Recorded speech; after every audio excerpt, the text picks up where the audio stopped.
Welcome to Night Whisper. Night Whisper brings you the darkest tales from the shadows. Join our community. Subscribe, leave a like, and prepare yourself for stories that will haunt your dreams. Do you know that feeling you get when you realize your whole life has been built on a lie? That's exactly how I feel right now. And what's worse, the truth is far worse than any lie. My name is Liam Carter, and 3 weeks ago my grandfather passed away. They said it was natural causes, old age. He was 87, so no one questioned it. But now I'm questioning everything. Gramps, we all called him that, left his entire estate to me and my sister Nora. The house, the land, everything. Our parents died when we were kids, and Gramps raised us. He was a good man, quiet, kept to himself mostly, but he loved us. Or at least, I thought he did. The house is this massive Victorian thing on the edge of town, surrounded by woods. Always gave me the creeps growing up, but Gramps loved it, said it had history. Yeah, he wasn't kidding about that. Nora and I had been putting off cleaning out the place. Too many memories, you know? But eventually, we had to face it. Student loans don't pay themselves, and the estate lawyer said we needed to catalog everything for probate. "This place is a museum," Nora said, running her finger along a dusty bookshelf. She's 2 years younger than me, but sometimes she acts like she's the older one. More practical, more grounded. "How long do you think it'll take to sort through all this?" "Weeks, probably," I replied, opening a closet stuffed with old coats. The smell of mothballs hit me like a wall. Gramps never threw anything away. "Tell me about it. I found a box of newspapers from 1952 upstairs." We worked in silence for a while, each lost in our own thoughts. The house felt different without Gramps in it. Emptier, colder. The floorboards creaked more than I remembered, and every shadow seemed darker. It was around noon when I found the door. I was in Gramps' study, going through his desk, boring stuff mostly, old bills and letters, when I noticed something odd. The room felt wrong dimensionally, like it should have been bigger. I stood up and paced the perimeter, counting my steps. Then I went outside and did the same thing. The room was about 6 feet shorter than it should have been. "Nora," I called out, "come here for a second." She appeared in the doorway, dust in her hair. "What's up? Does this room look weird to you?" She glanced around. "Weird how? Like, smaller than it should be?" Nora walked the room, frowning. Then she went outside like I had. When she came back, her eyes were wider. "Holy shit, there's a hidden space." We spent the next 20 minutes searching for the entrance. It was Nora who found it, a section of bookshelf that swung outward when you pressed on a specific book. Of course it was a book. Gramps loved his mysteries. Behind the bookshelf was a narrow hallway, maybe 4 feet wide, leading into darkness. The air that wafted out was stale and cold, like a tomb. "Should we call someone?" Nora asked, but I could hear the excitement in her voice. She wanted to explore just as much as I did. "Who would we call? The police?" "Hi, we found a secret passage in our dead grandfather's house. They'd think we were crazy." I pulled out my phone and turned on the flashlight. Nora did the same. Together, we stepped into the passage. The walls were rough stone, not the wood paneling of the rest of the house. Our footsteps echoed weirdly, like the space was bigger than it appeared. After about 15 feet, the passage opened into a room. No, not a room, a laboratory. Metal tables lined the walls, covered in equipment I didn't recognize. Not old equipment either. This stuff looked modern, expensive. Computer monitors, cables, machines with blinking lights. In the center of the room sat something that made my brain hurt to look at. It was a sphere, about 3 feet in diameter, suspended in a metal frame by magnetic fields or something. It just floated there, rotating slowly. The surface seemed to ripple like water, showing impossible colors that don't exist in nature. Purples that were too purple, greens that hurt your eyes. "What the hell?" Nora whispered. I stepped closer to the sphere, drawn to it. Up close, I could see symbols etched into the metal frame, glowing faintly. They looked like mathematical equations mixed with hieroglyphics. Don't touch it, Nora warned. But I couldn't help myself. My hand reached out, fingers stretching toward the swirling surface. A voice from behind us. Step away from the device. Slowly. We spun around. Standing in the passage entrance was a man I'd never seen before. Tall, maybe 60 years old, with gray hair and sharp features. He wore an expensive suit and held a gun pointed directly at us. "Who the hell are you?" I demanded, stepping in front of Nora. "The question is, who are you?" The man's eyes narrowed. "And how did you get in here?" "This is our house," Nora said. "Our grandfather." "Elias is dead," the man interrupted. "I know. I was at the funeral." He lowered the gun slightly, studying us. "You're the grandchildren, Liam and Nora. How do you know our names?" "Because I'm the one who's been paying for all this." He gestured at the laboratory. "Your grandfather's research. I'm Marcus Holloway. Your grandfather and I were colleagues." The name meant nothing to me. "What kind of research?" Holloway hesitated, then seemed to make a decision. He holstered the gun. "The kind that could end the world, or save it. Depends on your perspective." He walked past us to the sphere, gazing at it with something like reverence. "Has Elias ever told you about his work? About what he discovered?" "Gramps was a retired physics professor," I said. That's all we knew. "A physics professor," Holloway laughed bitterly. "Is that what he told you?" He turned to face us. "Your grandfather was one of the greatest minds of our generation. He discovered something that shouldn't be possible. He found a way to tear open reality itself." "What are you talking about?" Nora asked.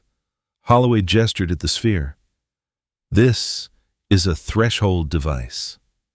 It creates stable bridges between parallel universes. Your grandfather spent 40 years perfecting it." I stared at him, waiting for the punchline. When it didn't come, I laughed. "Parallel universes, right. And I suppose you have a flux capacitor too?" "Mock if you want," Holloway said coldly. "But this is real. Elias has mapped 17 different universes, 17 versions of Earth, each slightly different from our own. Some are almost identical. Others—" He trailed off, his expression darkening. "Others are nightmares." "Why would Gramps hide this?" Nora asked. "If he'd really discovered parallel universes, he'd be famous, Nobel Prize famous." "Because some discoveries are too dangerous to share," Holloway replied. "The technology to cross between universes. Do you have any idea what governments would do with that? What militaries would do? Your grandfather kept this secret to protect everyone." I looked at the sphere again, that impossible surface rippling with colors that made my head ache. "So, what happens now?" "Now?" Holloway moved to one of the computers and started typing. "Now we shut it down, seal this room, and you both forget you ever saw this." "Like hell," I said. "This belonged to our grandfather. We're not just forgetting about it." Holloway's fingers stopped moving on the keyboard. He turned to look at me, and for the first time, I saw genuine fear in his eyes. "You have no idea what you're dealing with. Elias spent decades studying the threshold, and even he didn't understand everything about it. The universes it connects to aren't just places, they're probabilities. Alternate timelines where different choices were made, different outcomes occurred." "What kind of outcomes?" He was quiet for a moment. Then, "In Universe 7, World War II never ended. Nuclear fire consumed the planet in 1962. In Universe 12, humanity never evolved. Something else did. In Universe 15, he shook his head. "We don't talk about Universe 15. "But some are good, right?" Nora asked. "Better than ours?" "Perhaps, but accessing them comes with a cost." Holloway walked to a filing cabinet and pulled out a leather journal. He handed it to me. "Your grandfather's notes. from his last expedition. I opened the journal. The entries were in Gramps' handwriting, but the words made my blood run cold. October 3rd. Made contact with Universe 9. It's beautiful there. Like Earth but unspoiled. No pollution, no war. The people welcome me with open arms. They have no concept of violence. October 5th. Something is wrong. The longer I stay, the more I notice the differences.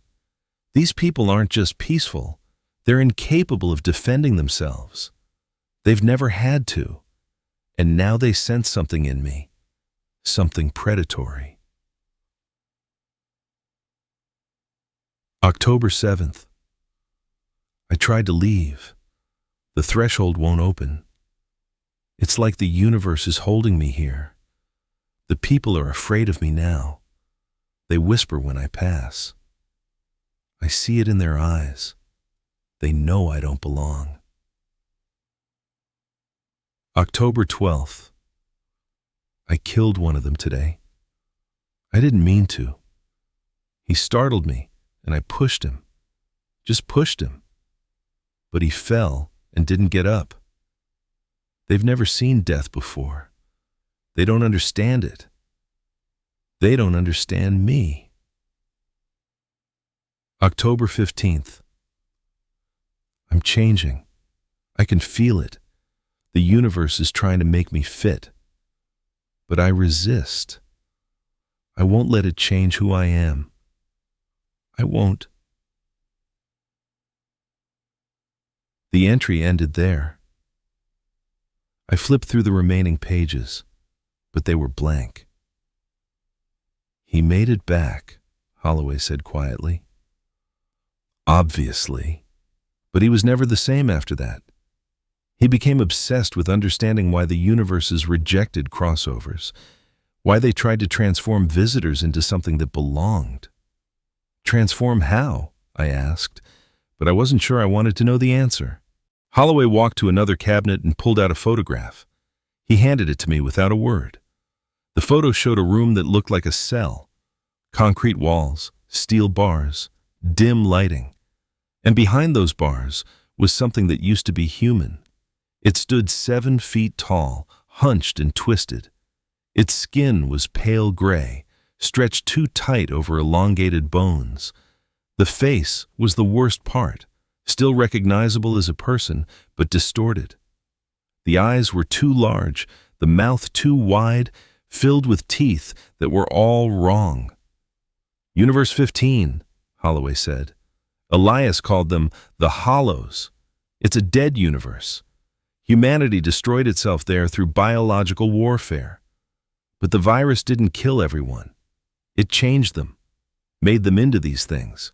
Mindless, hungry, aggressive. Why do you have a picture of one? Nora asked, her voice shaking. Because one followed Elias back. The temperature in the room seemed to drop 10 degrees. What? It came through the threshold before he could close it. Elias managed to trap it, cage it. He's been keeping it contained for 3 years. Holloway pointed toward a door at the back of the laboratory. It's down there, in the basement beneath the basement. I felt sick. Is it still alive? Yes. Elias couldn't bring himself to kill it. He said it might be important, that studying it could help us understand the transformation process. Holloway's expression hardened. But between you and me, I think he kept it alive because he was afraid of becoming one himself.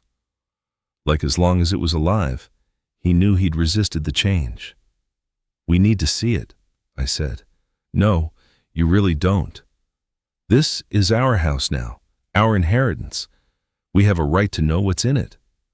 Holloway studied me for a long moment. Then he sighed. Fine, but don't say I didn't warn you. He led us to the door and unlocked it with a key from around his neck. The stairs beyond were narrow and steep, descending into darkness. The air that rose up was foul, like rotting meat and chemicals. The cage is reinforced steel, Holloway explained as we descended. The creature is strong, but it can't break out. Probably. Elias fed it raw meat twice a week. I was supposed to take over that duty after his death, but he paused. I haven't been down here since the funeral. So it hasn't eaten in 3 weeks? Nora asked. Correct. We reached the bottom of the stairs.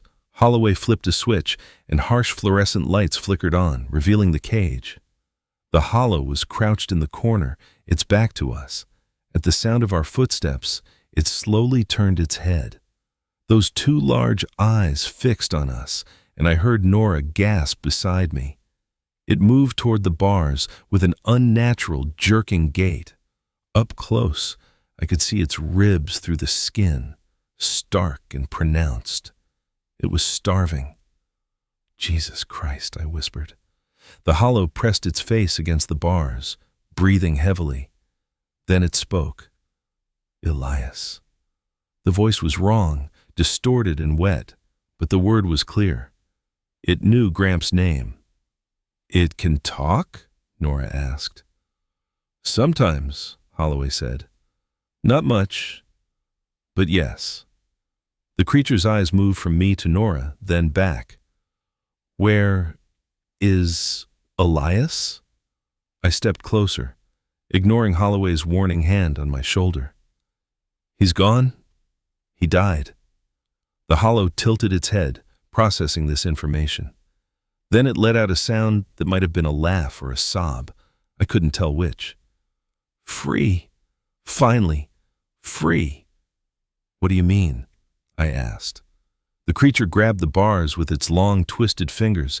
He's free. From this. From watching. It pulled itself closer, and I could smell its breath, rancid and foul. But you're here now.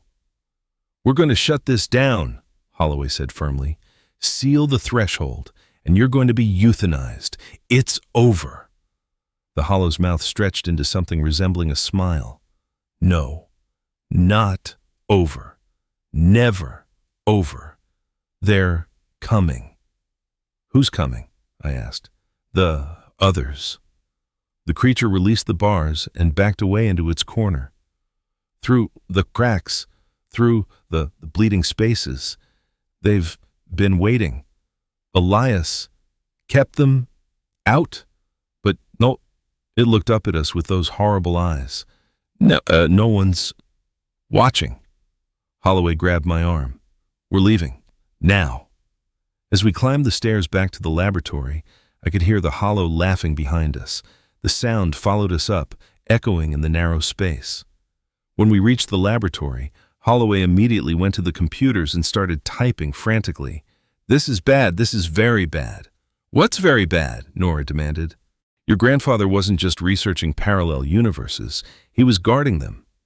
The threshold creates a connection between our universe and the others, but it's a controlled connection, stable, safe. But when the person who created the threshold dies, he pulled up a graph on one of the monitors. It showed a straight line that suddenly began spiking wildly. The stability breaks down. The barriers between universes start to weaken. What does that mean? It means things can cross over without using the threshold. Things like the Hollow, but worse, much worse. He typed more commands, and the sphere in the center of the room began to glow brighter. I need to recalibrate the device, transfer the access codes to myself. If I can do that before... The lights went out. Complete darkness. Then, slowly, the sphere began to glow, providing a dim, sickly green light that made everything look like we were underwater. What's happening? I asked. The fail-safe, Holloway said, his voice tight with fear. Elias programmed it to activate if someone tried to take control of the threshold. It's locking down. Can you stop it? I don't know. Maybe. I need... A sound interrupted him. It came from the walls, a scratching, scraping noise, like nails on concrete. Then another sound joined it, and another, until the entire room was filled with the sound of things trying to claw their way through. They're here, Holloway whispered. The others. The walls began to crack. Not physical cracks. These were different. They looked like reality itself was breaking, peeling back to reveal something beneath. Through the cracks, I could see movement, shapes, things that shouldn't exist. "Run," Holloway said. "Get out of this room. Get out of this house. Don't stop. Don't look back." "What about you?" Nora asked. "Someone has to shut down the threshold. If it completes its collapse, every universe will bleed into every other. Chaos, the end of everything." He turned to look at us, and I saw resignation in his eyes. "Go, please." I grabbed Nora's hand and ran. Behind us, I heard Holloway shouting commands at the computer, his voice growing more desperate. And underneath that, the sound of the walls breaking, and things, hungry, terrible things, forcing their way through. We burst out of the hidden passage into Gramps' study. The house was dark now, all the power out. The only light came from our phones and the strange glow seeping from the passage behind us. "We should call the police," Nora said, gasping for breath. "And tell them what? That monsters are coming through interdimensional portals in our basement? They'd lock us up." "Then what do we do?" Before I could answer, an explosion shook the house. The blast came from deep below, from the hidden laboratory. Dust rained from the ceiling, and I heard the sound of breaking glass. Then silence. "Holloway," Nora whispered. We stood there in the dark, waiting, listening. The house settled around us with creaks and groans, but nothing emerged from the passage. After what felt like hours but was probably only minutes, I worked up the courage to look into the passage. The glow was gone. The opening was just a dark hole in the wall, silent and still. "He did it," I said. "He shut it down." "Is he? I don't know." We waited until sunrise before calling anyone. The police, the fire department, even the FBI eventually. We told them we'd found a hidden room with strange equipment, and there'd been some kind of accident. They searched the house for days. They never found the laboratory. The hidden passage was still there, behind the bookshelf. But it led nowhere. Just a brick wall after 15 feet. No lab, no sphere, no Holloway. It was like the entire space had been erased from reality. The only evidence anything had happened was a scorch mark on the wall at the end of the passage. And in the center of that mark, burned into the brick, was a message. "It's not over." That was 2 weeks ago. Nora and I have been living in the house, trying to figure out what to do. Sell it? Tear it down? We haven't decided yet. But strange things keep happening. Yesterday I found footprints in the dust of the study. They appeared and disappeared randomly, like someone was walking through the room but phasing in and out of existence. Last night, Nora swore she heard voices coming from the walls, conversations in languages that don't exist. And this morning, when I looked in the mirror, I saw something standing behind me. Just for a second. Something tall and twisted with 2 large eyes. When I turned around, nothing was there. The threshold might be shut down, but Holloway was right. It's not over. The barriers are still weak. Things are still trying to cross over. And we're standing right at the epicenter. I keep thinking about what the Hollow said, about the others coming, about Elias keeping them out. If Gramps spent 40 years guarding against this, what happens now that he's gone? I think I'm about to find out. And I'm terrified. 3 days after the explosion, I found Gramps' final journal. It was hidden in a false bottom of his desk drawer, the kind of spy movie hiding place that would have made me laugh under different circumstances. Now, holding the leather-bound book in my trembling hands, I felt only dread. Nora was in the kitchen making coffee. We'd both stopped sleeping properly. Every creak, every shadow, every flicker of movement in our peripheral vision set us on edge. The house felt alive now, watching us. I opened the journal. The first entry was dated 2 months before Gramps died. June 17th. The degradation is accelerating. I've tried everything to stabilize the barriers, but my death is approaching, and the threshold knows it.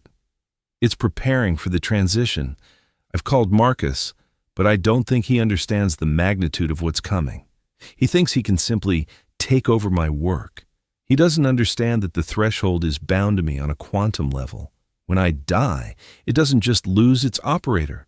It loses its anchor point. I should have destroyed it years ago, but I was too proud, too curious, and now it's too late. Even if I destroyed the device, the connections have been made. The universes have touched each other. You can't unknow that knowledge. You can't unsee what's been seen. I'm leaving this journal for whoever finds it. Probably the police, after my grandchildren discover what I've been hiding. I hope they'll understand I did what I thought was right. I hope they'll forgive me. But most of all, I hope they'll run. My hands were shaking now. I flipped to the next entry. June 24th. I had another encounter last night. Universe 4 this time. A version of Earth where the Cold War went hot in 1983. Nothing survived except the cockroaches and something that evolved from them. Intelligent, aggressive, and very interested in finding a world that isn't radioactive slag. I've reinforced the barriers around Universe 4, but it's like trying to hold back the ocean with a paper cup. Every reinforcement I make weakens something else. It's a zero-sum game, and I'm losing. The hollow in the cage keeps asking me questions. It's getting smarter, more coherent. Yesterday it asked me what I was afraid of. I told it I wasn't afraid of anything. It laughed and said, "You're afraid of becoming me." It's right. Of course it's right. "Liam?" Nora's voice from the kitchen. "Coffee's ready." "Be right there," I called back, but I couldn't stop reading. July 1st, Liam and Nora called today. They wanted to visit for my birthday. I told them I was sick, that they should stay away. Liam sounded hurt. He doesn't understand I'm trying to protect them. After the call, I went down to check on the hollow. It was standing at the bars, perfectly still, staring at the stairs, waiting. "They're coming," it said. "Who?" I asked, though I knew the answer. "Everyone." I had to stop reading. My chest felt tight, and the words were blurring on the page. Gramps had been protecting us. All those times he'd pushed us away, all those canceled visits and short phone calls. He'd been trying to keep us out of this nightmare. And we'd thought he was just a lonely old man pulling away. "Liam!" Nora's voice was different now, urgent. "Liam!" I dropped the journal and ran to the kitchen. Nora was standing at the sink, frozen, staring at something outside the window. I followed her gaze. The backyard was wrong. The trees at the edge of the property were there, but they weren't the same trees. These were different species. Some I recognized, others I didn't. The grass was taller, wilder. And in the middle of the yard, standing perfectly still, was a figure. It looked human from a distance, but the proportions were off, the arms too long, the head too large. It was wearing clothes, a business suit, incongruously formal against the wild backdrop. "How long has it been there?" I whispered. "I don't know. I just looked up and it was—" She swallowed hard. "It's looking at us." She was right. The thing's head was turned toward the window, toward us. Even from this distance, I could feel its gaze. I pulled out my phone and called 911.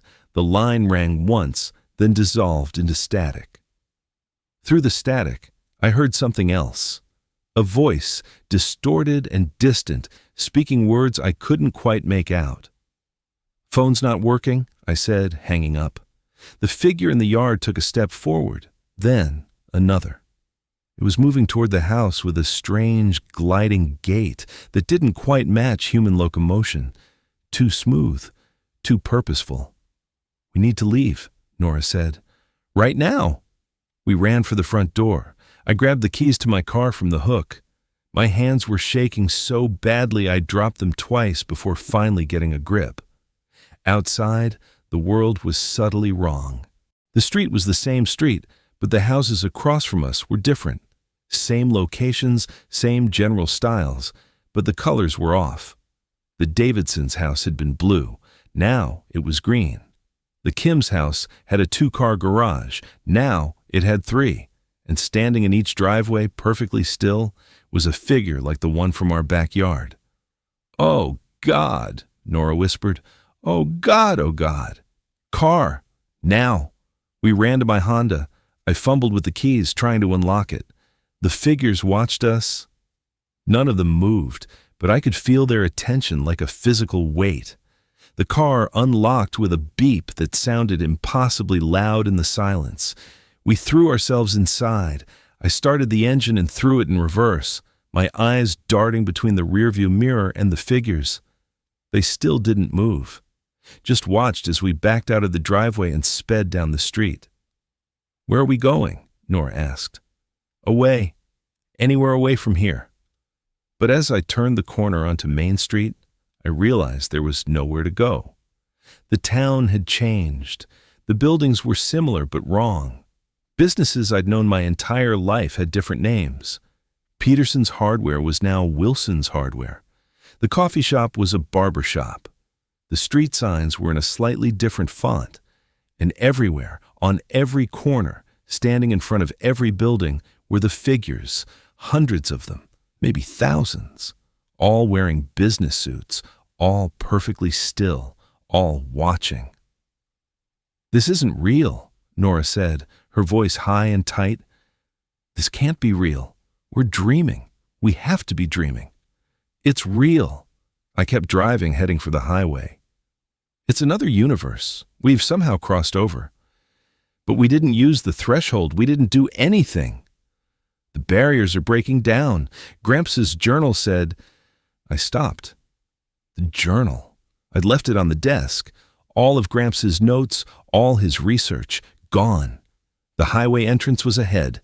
I pushed the accelerator down, the car surging forward. Just get out of town. Just get to the highway and... The road ahead shimmered like heat haze. Then it was gone. Where the highway entrance should have been, there was just more town. Different buildings, different streets, stretching on forever. And more figures. Always more figures. I slammed on the brakes. The car screeched to a stop in the middle of the street.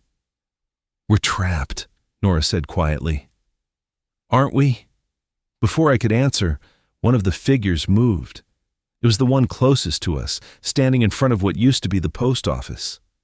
It turned its head slowly, mechanically, tracking our car.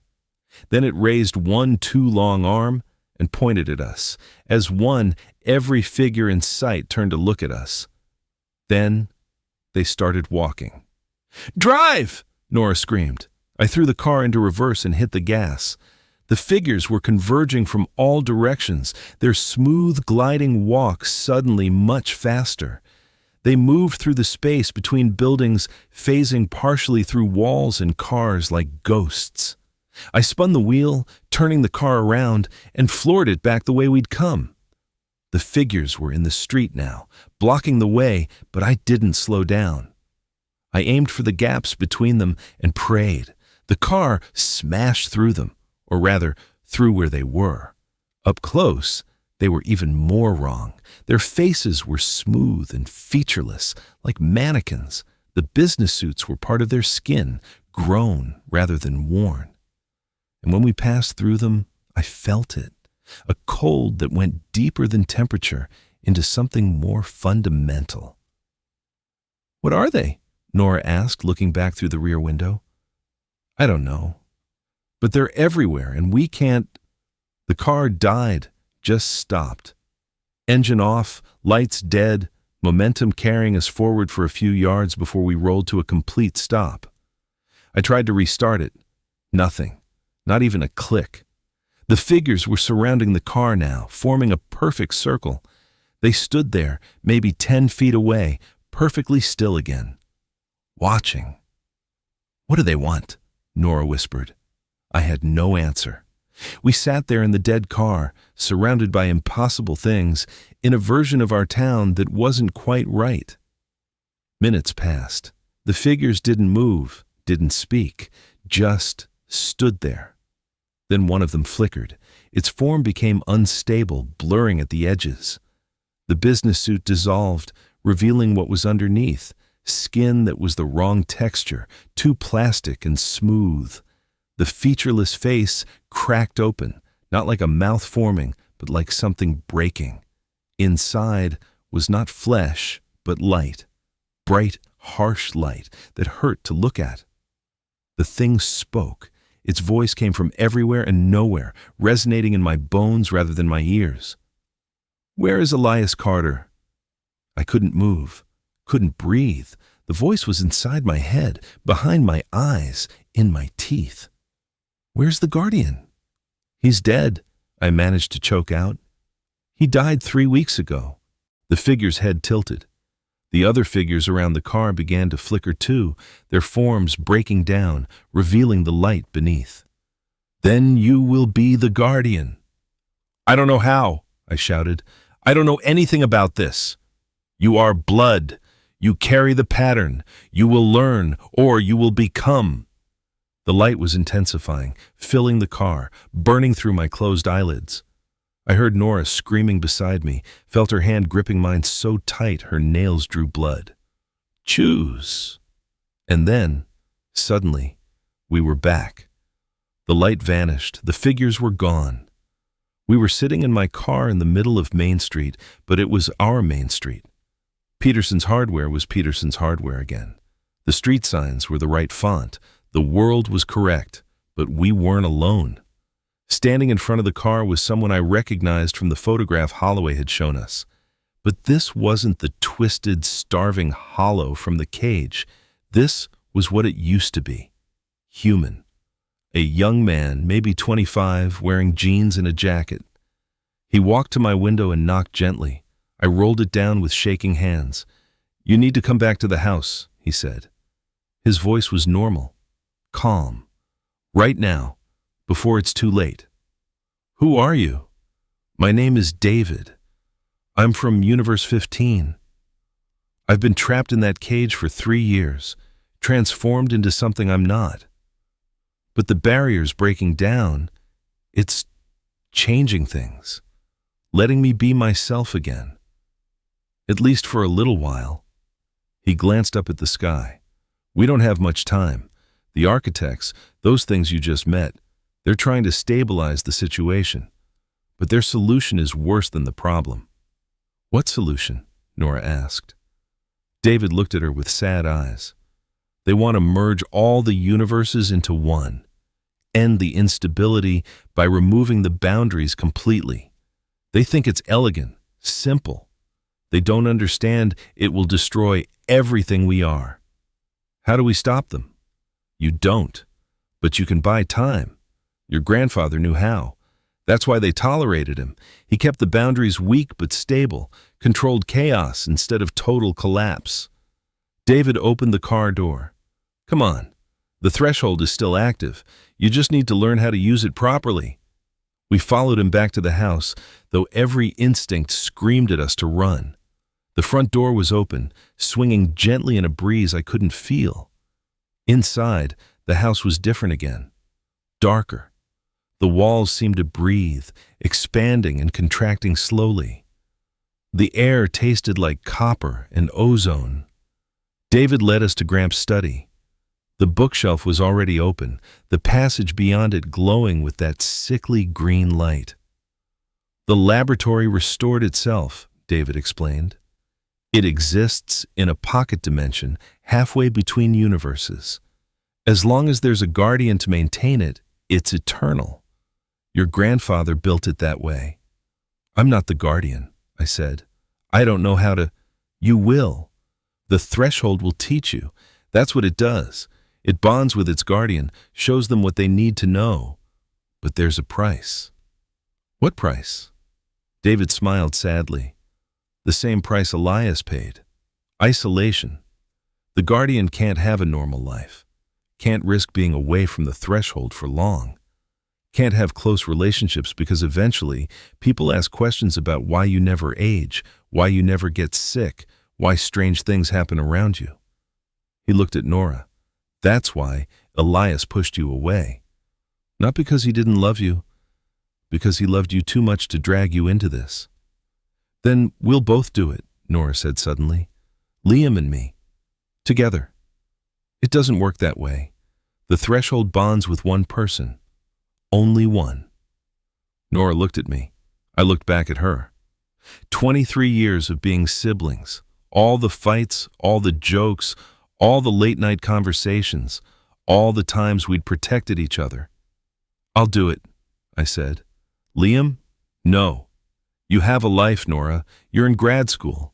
You have friends, a boyfriend. I trailed off, realizing the truth. I have nothing except you. Let me do this. Let me protect you the way Gramps protected us. Tears were running down her face. I can't lose you too. You won't lose me. I'll just be here, watching, guarding. I tried to smile. Besides, someone needs to keep the monsters from eating everyone. David cleared his throat. We need to decide now. The architects are coming back. I can feel them pressing against the barriers. I took a deep breath and walked into the passage. The laboratory was exactly as I remembered it, but the sphere in the center was different. It pulsed with light, patterns flowing across its surface like water. As I approached it, I felt something reaching out to me. Not physically, deeper than that, into my mind, my memories, myself. I see you, a voice said, not spoken. I see what you are.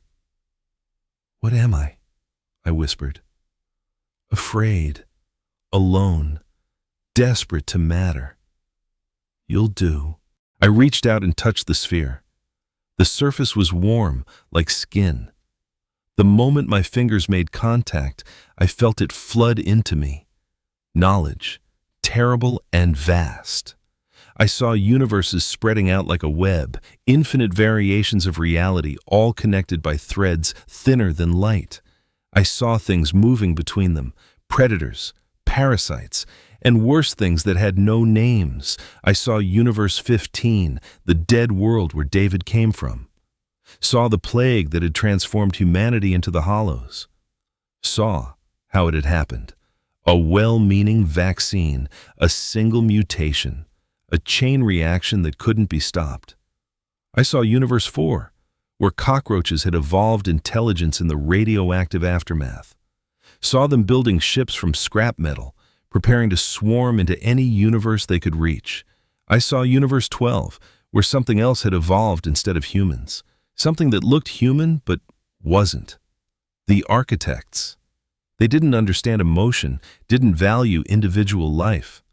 To them, the multiverse was a problem to be solved, and the solution was elegant. Make everything the same. And I saw our universe. Universe Prime, they called it. The original, though that might not be accurate. It was just the center point, the hub from which all the others branched. You understand now, the voice said. You see what's at stake. Yes, I said, I understand. Then we begin. The knowledge flowed faster. How to monitor the barriers, how to reinforce weak points, how to push back incursions, how to communicate with the other universes, negotiate with things that thought completely differently than humans, how to live forever, if you could call it living. When I finally pulled my hand away, I felt different, lighter, like I was no longer quite anchored to reality.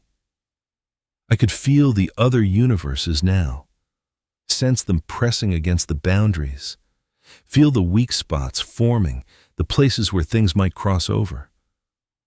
And I knew what I had to do. I turned to see Nora standing at the entrance to the laboratory, David beside her. She was crying, but she was smiling too. You're glowing, she said. I looked down at my hands. She was right. A faint luminescence clung to my skin, the same color as the sphere. Is that bad?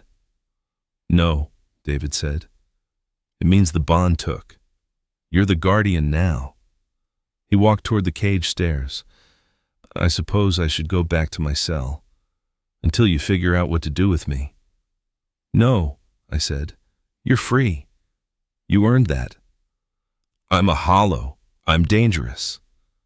Not anymore. The barrier's weakening. It's letting you be yourself again. Maybe we can stabilize that, keep you human. David looked at me with hope and fear mixed together. You'd do that? Gramps kept you alive for a reason. Maybe this is it. For the next several hours, I worked with the threshold, learning its rhythms, understanding its needs. It was like learning to breathe, natural and strange at the same time. Nora stayed with me, asking questions, taking notes. Even if she couldn't be the guardian, she could help. That's when things went sideways. The threshold suddenly flared bright, alarm signals flowing through our bond.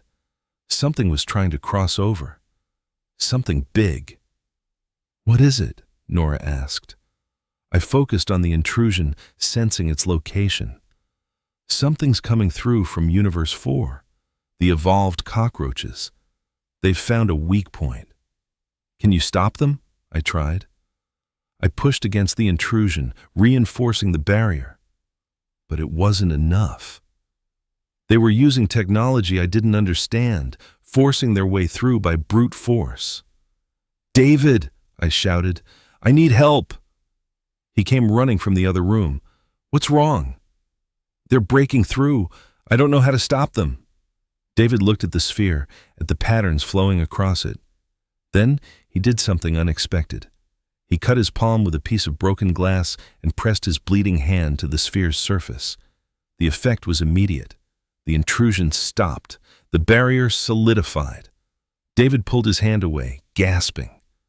Universe 15, my universe. I still have a connection to it. I can use that to reinforce the barriers. It's like using one universe to block another. But you were in pain, Nora said. Yes, it hurts, but it works. Over the next few days, we developed a system. I was the guardian, the primary controller. David was the enforcer, using his unique connection to the dead universe to strengthen the barriers when needed. And Nora became our researcher, digging through Gramps' notes to understand the theory behind what we were doing. We stopped 3 more incursions, then 5, then 12. But we were just delaying the inevitable. The architects are getting impatient, David said one night. We were all exhausted, having been awake for 36 hours straight, fighting off a coordinated attack from multiple universes. They're going to force the issue soon. What do you mean? I asked. They're going to try to merge the universes, whether you're ready or not, whether humanity survives or not. How long do we have? Days, maybe hours. I looked at the sphere, glowing in the center of the laboratory. Felt the universes pressing against each other, the barriers growing thinner by the minute. Gramps had held this back for 40 years. I'd been doing it for less than a week, and I was already failing. There has to be a way to stop them, Nora said. There is, David replied quietly. But you're not going to like it. Tell me. He hesitated. Then, we collapse the threshold. Sever all connections between universes. It'll be catastrophic. The energy release could destroy everything within a mile radius. But it'll seal the barriers permanently. Nothing gets in. Nothing gets out. Including you, I said. Including me. I'm from Universe 15. If the threshold collapses, I either return there and die, or I cease to exist entirely. I'm not sure which. No, Nora said firmly. There has to be another way. There isn't. I've run the calculations. Trust me, if there was any other option, I'd take it. I felt sick. How do we collapse it? The Guardian has to willingly sever the bond. You have to reject the threshold completely and mean it. That triggers a fail-safe alias built in. The device destroys itself rather than fall into wrong hands. And it takes you with it. David smiled sadly. I've been dead for 3 years, Liam. Living as a monster in a cage. This is the first time I've felt human in all that time. If I can end this as myself, save all these universes, that's not a bad way to go. Before I could argue, alarms screamed through my head. The threshold was flashing red, patterns shifting chaotically. They're here, David said. The architects, they're making their move. I could feel them pressing against the barriers, not just 1 or 2, but thousands, maybe millions. Every architect from Universe 12 pushing together, trying to force the universes to merge. Do it now, David said urgently, before they succeed. I don't know if I can. Yes, you do. You're the guardian. You have the power. You just have to choose to use it. I looked at Nora. She was crying again, but she nodded. Do it. I placed my hands on the sphere one last time, felt the universes spreading out before me, all those infinite variations of reality, felt the weight of protecting them, the burden Gramps had carried for decades, and I let it go. No, the threshold said. You can't. I can, I said. I choose to. I reject the bond. I reject all of this. End it. The sphere began to crack. Light poured from the fractures, brilliant and terrible. Run, David said calmly. Both of you. You have maybe 30 seconds. David, I started. It's okay. Tell my family, if they're still alive in this universe, tell them I tried to be good, that I fought at the end. Nora grabbed my arm and pulled me toward the exit. I ran, but I looked back. Saw David standing in the center of the laboratory, glowing with the same light as the sphere. He smiled at us one last time. Then the world turned white. The explosion was silent, but absolute. It erased the laboratory, the hidden passage, everything. Nora and I were thrown through the study door into the hallway. When the light faded, the wall where the bookshelf had been was solid, no seams, no hidden passages, just wall. In the weeks that followed, things slowly returned to normal. The figures in business suits never appeared again. The strange distortions stopped. The world stayed the world, stable and solid. We never found David's body. I don't think there was anything to find. We sold Gramps' house. Neither of us could stand to live there anymore. With the money, we set up a foundation in his name, funding research into theoretical physics. Maybe someone will figure out the secrets he discovered. Maybe they'll do it better, safer. Or maybe the threshold was unique, and we destroyed the only one that will ever exist. I don't know if we did the right thing. Some nights I dream about the universes, all those infinite variations. I wonder if the architects succeeded in some of them. I wonder if there are other guardians in other worlds, still fighting. I wonder if somewhere in some universe, Gramps is still alive, still standing watch. But those are just dreams. In this universe, in this reality, the nightmare is over. At least, I hope it is. Because sometimes, late at night, I still feel something. A connection that shouldn't exist. A bond that should have been severed. And I wonder if the threshold is really gone, or if it's just waiting, watching, preparing. They say you can't close Pandora's box once it's been opened. I'm terrified they might be right. 6 months later. The nightmare started 3 months after we destroyed the threshold. At first, they were vague. Impressions of light and sound, feelings of falling through infinite space. I'd wake up gasping, covered in sweat, unable to remember the details. Nora said I was just processing trauma, that it was natural after everything we'd been through. She was wrong. The dreams got more specific, more real. I started seeing places I'd never been. Cities with architecture that defied physics, their buildings twisted into impossible shapes. Forests where the trees had eyes, watching me as I walked past. Oceans that flowed upward instead of horizontally, defying gravity. And always, I felt like I was being watched. I didn't tell Nora at first. She'd moved to Seattle for grad school, trying to rebuild her life. We talked on the phone every few days, and she sounded happier, lighter, free from the burden of knowing what existed beyond our reality. I didn't want to drag her back into the darkness, but then things started happening while I was awake. It began with small things. I'd see a stranger on the street, and for just a moment, their face would flicker. Like a TV with bad reception, showing two different channels at once. The person would walk past, normal again, and I'd convince myself I'd imagined it. Then, it got worse. I was at a coffee shop waiting for my order when the barista handed me my cup. Our fingers touched briefly, and I saw it. A flash of another life. In that split second, I saw her standing in the same coffee shop. But it was different. The walls were a different color. She was wearing different clothes. And standing next to her, helping her work, was someone who looked exactly like her. A twin? No. Her face was too similar.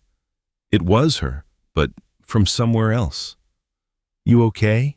the barista asked, pulling her hand back. "Yeah," I lied. "Just tired." But I wasn't okay. Whatever the threshold had done to me, whatever bond we'd shared, it hadn't completely severed. Part of it was still there, dormant, waking up slowly.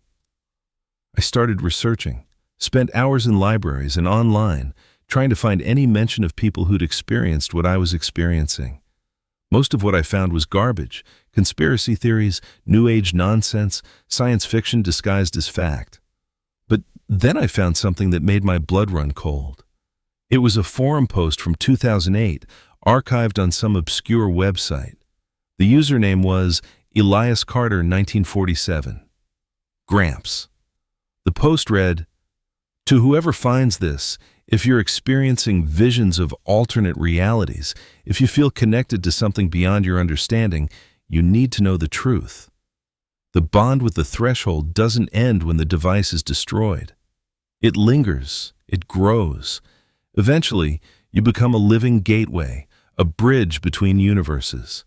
I'm writing this as a warning. Don't let it take control. Don't let it..." The post cut off there. No follow-up.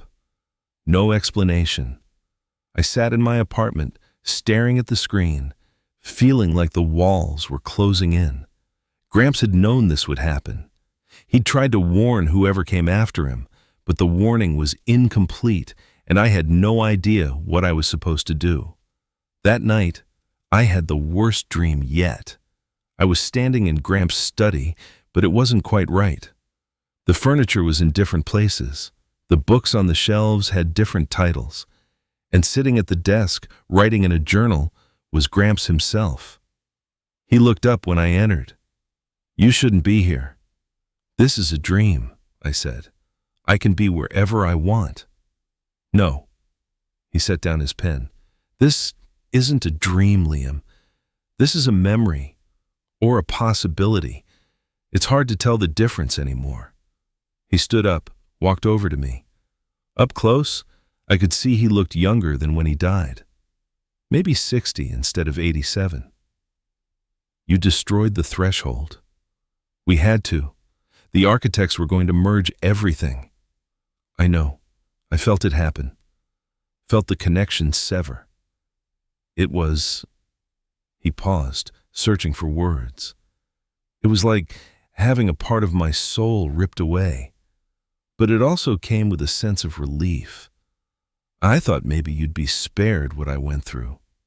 "What did you go through?" Gramps walked to the window, looking out at a backyard that was similar to, but not quite the same as the one I remembered. "After you bond with the threshold, you can never fully disconnect." Even when the device is gone, the knowledge remains, the awareness. You become attuned to the multiverse in a way that changes you fundamentally. He turned back to me. I've been living in the spaces between universes for 40 years. Every night when I sleep, I wake up somewhere else. Sometimes in universes that are almost identical to ours. Sometimes in places that are nightmares. How do you cope with it? You learn to navigate. You learn to control where you go instead of letting it control you. But it takes time. Years. Decades, maybe. He walked closer. You need to understand something, Liam.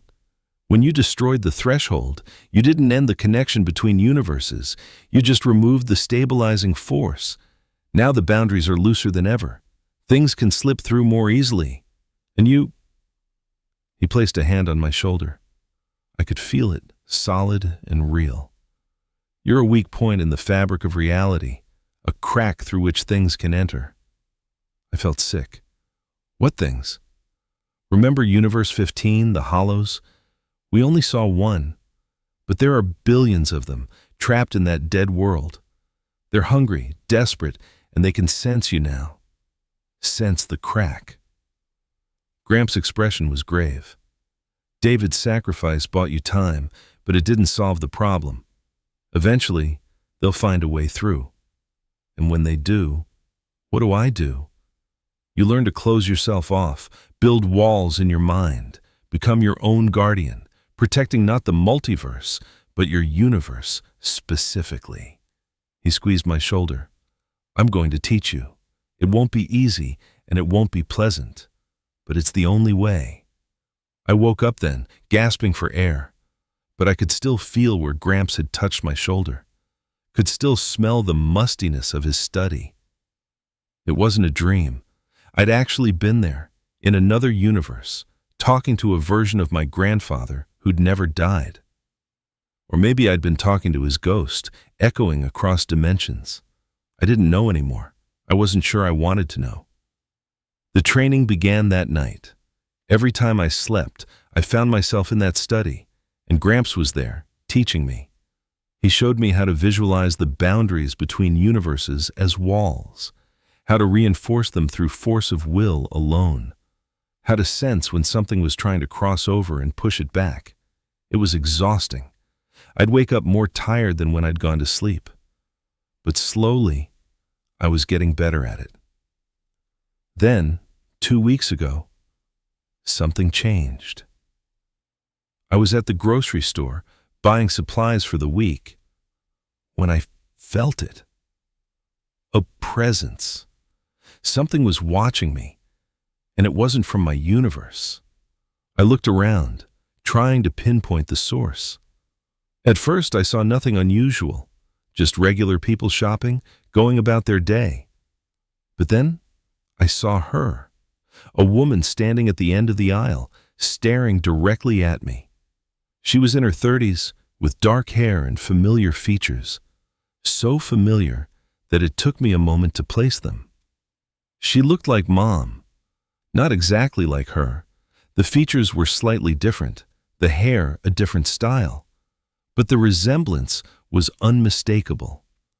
This was my mother from another universe.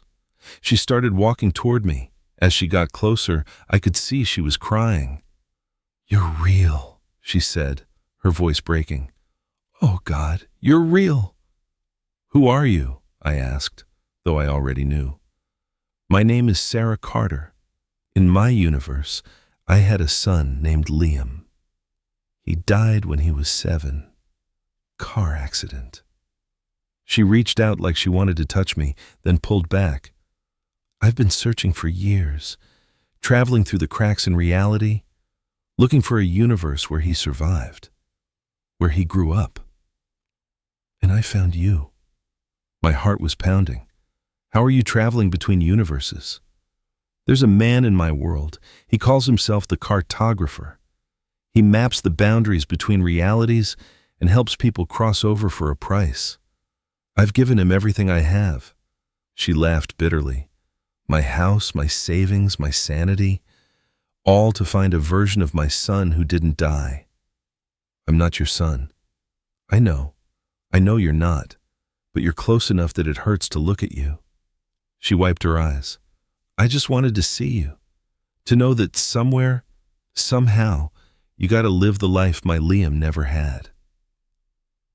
I should have told her to leave, should have pushed her back through whatever crack in reality she'd used to get here. But I couldn't. She was my mother, or close enough, and the pain in her eyes was something I understood all too well. I lost my parents when I was 10, I said quietly. They died in a car crash. So in a way, you're right. Somewhere, somehow, I got to live, but I lost them too. Sarah's face crumpled. She pulled me into a hug and I let her. For just a moment, I let myself pretend that this was my mom, that she'd come back from wherever the dead go to see me one more time. Then I felt it. Something was wrong. Sarah's form was flickering, becoming unstable, the same way the hollow had flickered before it transformed. You need to go back, I said, pulling away. The longer you stay here, the more this universe will try to reject you. It'll try to change you into something that fits. I don't care. I want to stay with you. You can't. If you stay, you'll become a hollow, mindless and hungry. Is that what you want? The fear in her eyes told me she understood. How do I get back?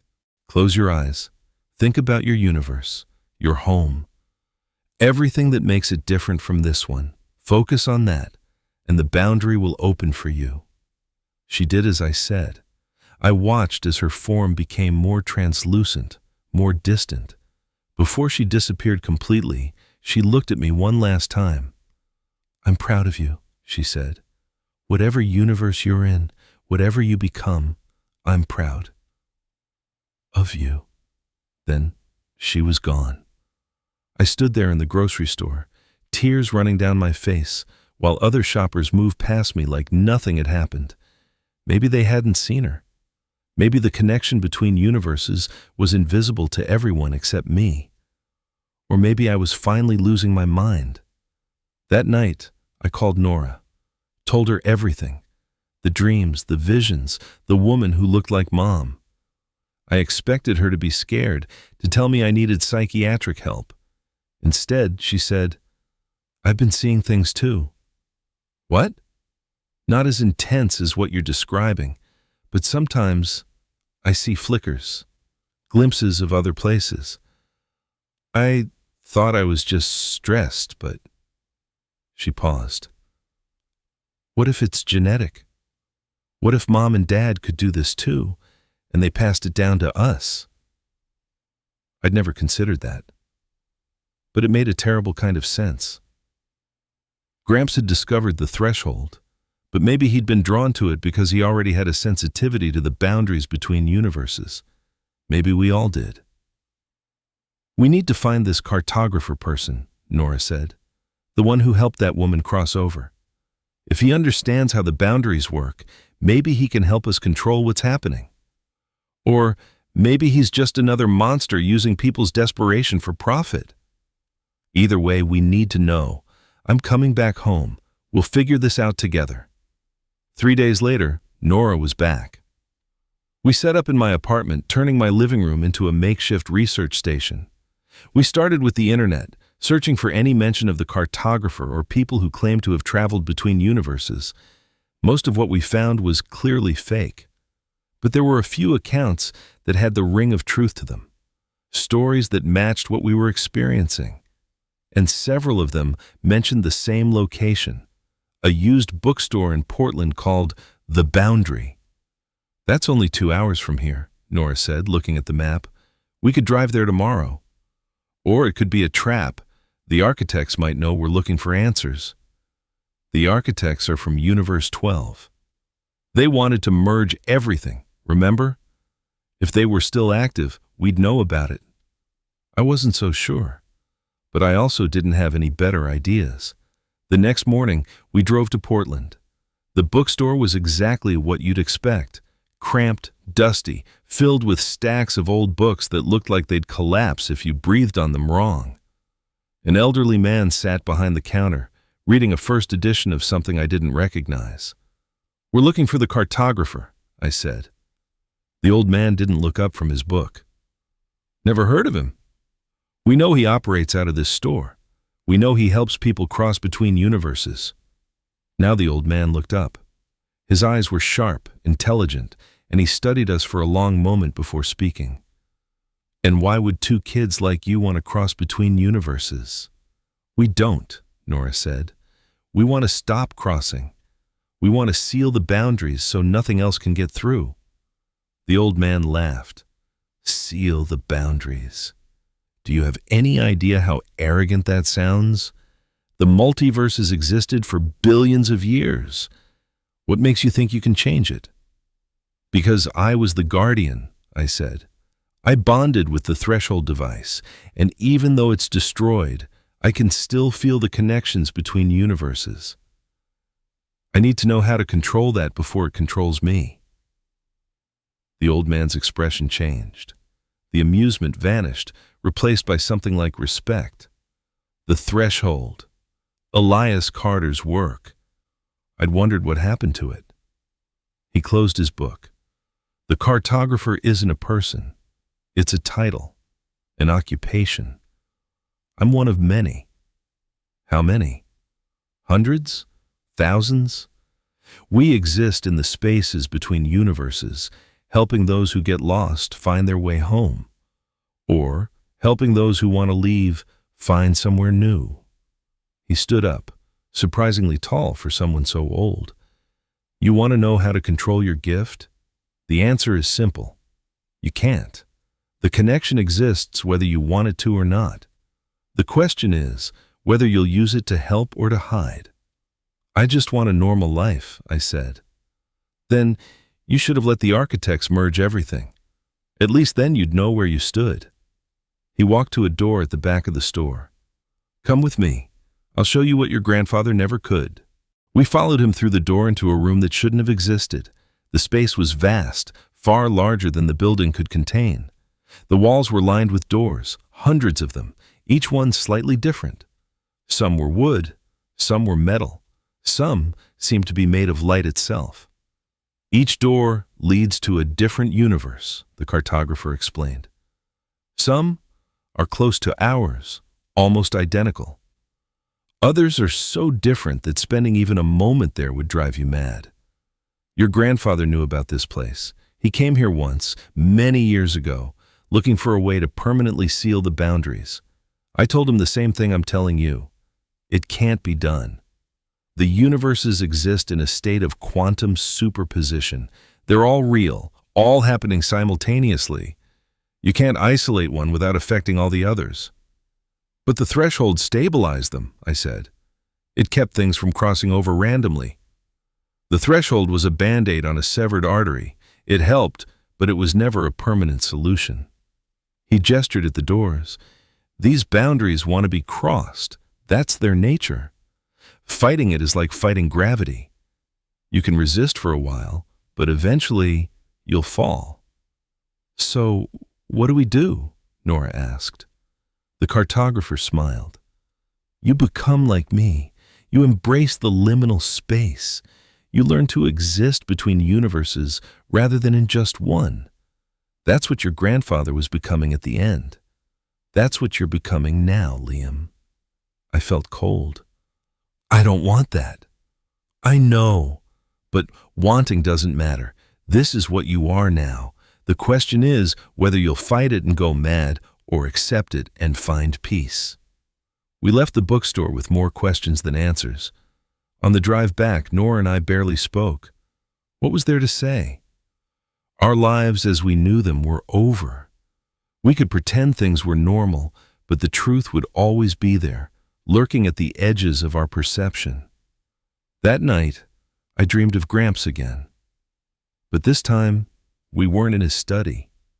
We were standing in that vast room of doors, the Cartographer's domain. "He's right, you know," Gramps said. "This is your life now, our life. We're between worlds, belonging fully to none." "Did you ever regret it?" I asked. Discovering the threshold? Starting all of this? Gramps was quiet for a long time, then, every single day. But I also wouldn't change it, because someone has to watch the boundaries. Someone has to be the guardian, even without a device to control. The universes are bleeding into each other more every day, and if no one's there to help people navigate that... He trailed off. Chaos. Transformation. The end of everything we know. So, I'm stuck. Forever. No, you're needed. There's a difference. He put his hand on my shoulder again. I couldn't be there for you in life, Liam. Let me be there for you in this. I'll teach you everything I know. And together, we'll make sure the boundaries stay as stable as they can be. I woke up then, but I didn't feel afraid anymore. I felt something else. Purpose, maybe. Or resignation. It was hard to tell the difference. The flickers continued. The visions continued. But slowly, I was learning to control them, to choose which universe I touched instead of letting it happen randomly. And sometimes, late at night, when the boundaries were thinnest, I'd let myself slip into one of those other worlds, just for a moment, just to see. I've seen a universe where I never left home, where Mom and Dad survived, where Nora and I grew up normal. I've seen a universe where the threshold was never destroyed, where I'm still the guardian, slowly going mad from the isolation. I've even seen a universe where Gramps is still alive, still working in his laboratory, still trying to find a permanent solution to a problem that can't be solved. All of these universes exist. All of them are real. And I exist somewhere in between them all, a ghost in the machine, watching over boundaries that refuse to stay closed. Is it a curse? Maybe. But it's also a gift, because I get to see what others can't. I get to understand that our universe isn't the only one, that our choices aren't the only ones that matter. And sometimes, when I'm feeling particularly brave or particularly foolish, I'll help someone cross over. Someone like that woman who looked like my mother, searching desperately for a universe where things turned out different. I've become what the Cartographer was, what Gramps was becoming. A guardian without a device, a keeper of boundaries that can't be kept. Nora is learning too. She's not as sensitive as I am, but she's getting better. Together we're trying to map the connections, understand the patterns. Maybe someday we'll figure out a better system.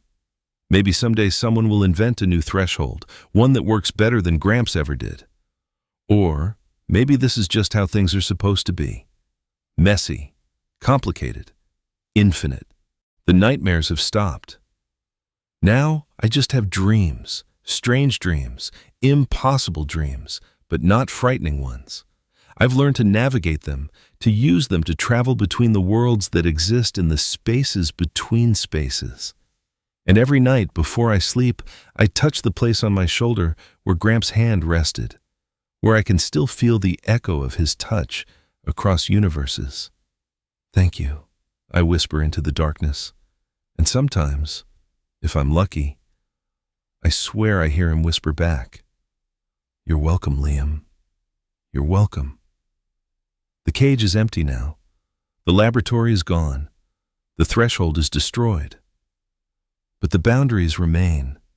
They'll always remain, and I'll always be here, watching over them, forever between worlds, forever the guardian.